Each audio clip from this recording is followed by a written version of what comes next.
हाथी। अरे लोमड़ी, कितनी खूबसूरत सुबह है।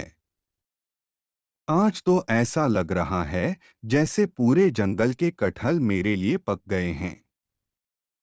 मैंने तय किया है कि नाश्ते में 10 कटहल, दोपहर के भोजन में 20 केले और रात के खाने में थोड़ा सा नारियल और चीनी मिलाकर खाऊंगा।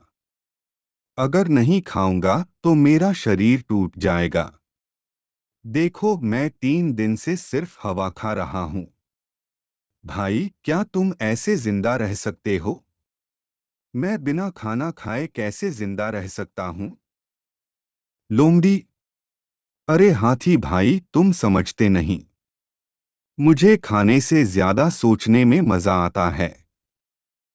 ज्यादा खा लूं तो सिर भारी हो जाता है, नींद आ जाती है और दिमाग काम नहीं करता। मैं हल्का खाऊंगा, हल्का सोचूंगा और हल्का दौड़ूंगा। अगर राजा बाघ तुम्हें तुम्हारे जैसे भरे पेट के साथ बुलाए तो तुम भाग नहीं पाओगे। तुम अपने पेट के बोझ तले किसी पेड़ के तने में गिर जाओगे। मैं कहता हूँ भाई, संयम ही हाईवे पर जिंदा रहने का असली राज है। बाघ राजा। सुनो, तुम कौन हो? मेरे जंगल में इस तरह गपशप क्यों कर रहे हो? तुम्हें इजाजत किसने दी? मैंने सुना है कि तुम किसी दूर देश के जासूस हो। मैं आज ही तुम्हें काजी के दरबार में मुकदमे के लिए भेजूंगा। अगर तुम दोषी साबित हुए तो मैं तुम्हारे लिए एक खास जेल बनवाऊंगा। एक ऐसा कमरा जहां न खाना होगा, न रोशनी होगी, न हंसी होगी। हाथी। नहीं नहीं महाराज, हम जासूस नहीं हैं। मैं तो बस खाना ढूंढने आया हूँ। इतने बड़े पेट को रोज खाना खिलाना आसान नहीं है। मैंने किसी गरीब की तरह कुछ नहीं चुराया, बस थोड़ा सा फल खाना चाहता था। आप चाहें तो मैं पूरा जंगल साफ कर दूं, पर मुझे भूखा मत रखना। मैं बिना खाए एक पल भी नहीं रह सकता। लोमड़ी। हुजूर, मैंने कहा था न, अगर हम साथ जाएंगे तो हाथी जैसे दोस्त की वजह से खतरा होगा। मैं तो बस उसके साथ एक देहात घूमने जा रहा था। मैं जासूस क्यों बनूं? हर पेड़ के नीचे मेरी अपनी खबरें हैं। मैं एक चींटी को भी नुकसान नहीं पहुंचाता। यकीन मानिए महाराज, मैंने घास का एक तिनका भी नहीं चुराया। बाघ राजा। चुप रहो। जज जो कहेगा वही होगा। अब तुम दोनों को चोर की कोठरी में डाल दो। दरवाजा बंद कर लो। कोई और खाना नहीं लेगा। देखते हैं तुम सच में संत हो या लालची जासूस। जंगल का एक ही नियम है, सत्य जिंदा रहता है, पाखंडी मरता है। गधा। अरे बाप रे। जब मैंने दरवाजा खोला तो देखा कि लोमड़ी अभी भी जम्हाई ले रही थी, मानो थोड़ी ही नींद ली हो।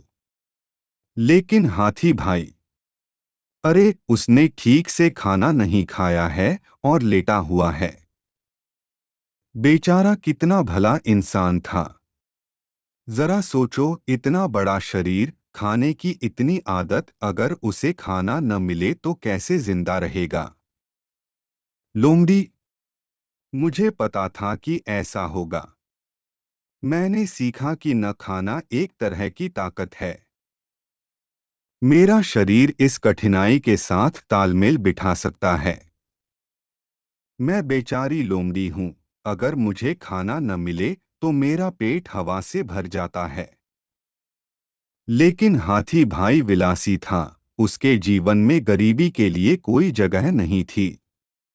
इसलिए वह गरीबी की मार नहीं झेल सका। बुद्धिमान टुनटुनी। देखो सब लोग, जीवन का सबक कितना स्पष्ट है। जो लोग सुख सुविधाओं में डूबे रहते हैं, उनका मन कमजोर हो जाता है। थोड़ी सी कमी से उनका जीवन ठहर जाता है। लेकिन जो संयमी होते हैं, जो छोटी छोटी चीजों में खुशी ढूंढते हैं वही हर तूफान से बच निकलते हैं। प्रकृति उनकी रक्षा करती है। इसलिए जंगल के जानवरों, याद रखो, जिसका पेट छोटा होता है उसका साहस बहुत बड़ा होता है। बाघ राजा। हाँ हाँ हाँ। आज से यह कहानी जंगल की पाठशाला में होगी। सब इसे सुनेंगे। हाथी लोमड़ी की भूख हड़ताल की कहानी। अगर तुम्हारा पेट बड़ा है तो तुम्हारी बुद्धि कमजोर होगी, लेकिन अगर तुम संयमी हो तो तुम्हारा जीवन लंबा होगा। इसलिए मैं घोषणा करता हूं कि आज से जंगल में हर दिन उपवास का दिन होगा। लेकिन मेरे लिए नहीं, मैं राजा हूं, मुझे हिरण का मांस चाहिए होगा।